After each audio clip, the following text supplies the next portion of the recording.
Hello everyone, आज चाहिँ हामी हाम्रो मामा बिरामी भएर मामा घर जाँदैछौँ मामालाई भेट्नलाई। दिदी बहिनीको टोली कता ससुराली कता चिज दिदी चाहिँ हिँड्दैन अन्तिमतिर हुनुहुन्छ हो। हाम्रो चाहिँ मामा घरबाट नजिकै छ कि अलिकति तल हो है। कति रमाइलो छ है।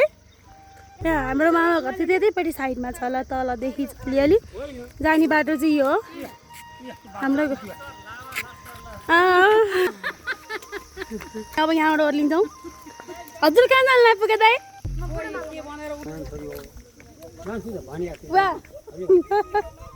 बुढाको ससुराली जानु लाग्यो म चाहिँ। बुढाको ससुराली जानु होइन, आमाको माइत।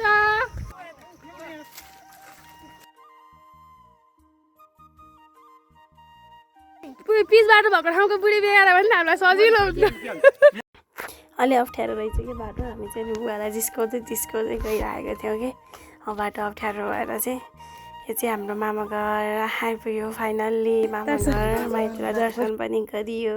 उहाँ चाहिँ बिरामी हुनुभएको मामा भनेर उहाँ नै हो हाम्रो चाहिँ जेठो मामा हो है।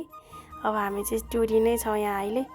अब मामा घर गएको बेला चाहिँ सबै मामा घर जाउँ भनेर हामी चाहिँ तल्लो मामा घर पनि गयौँ है। गएर काँक्रो साक्रो खाइयो। अनि त्यहाँबाट चाहिँ हामी फेरि अर्को मामा घर अलिक पारी छ त्यो मामा घर जानतर्फ लाग्यो, दुईवटा मामा घर।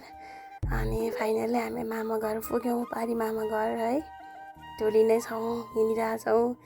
अनि त्यहाँ चाहिँ माइजू बहिनी भेट भयो, हाम्रो बेस्ट बहिनी। मामा घरमा चाहिँ गाईबस्तुहरू छन् है, कस्तो रमाइलो छ कि। अनि बेची माथिबाट खिचेको हामीले काँक्रो खायौँ। अहिले चाहिँ काँक्रोको सिजन भएर हाम्रो मामा घरमा चाहिँ लिची पनि रहेछ कि होइन। अनि यति धेरै फलेको लिची पनि खायो। अब चाहिँ हामी घर जानेतर्फ लाग्यौँ। ए बहिनी यो बडीको कति हो? कहाँ लाने हो? कति न भने आफ्नै मामा घरको यहाँ के को पैसा लिने कुरा गरे यो?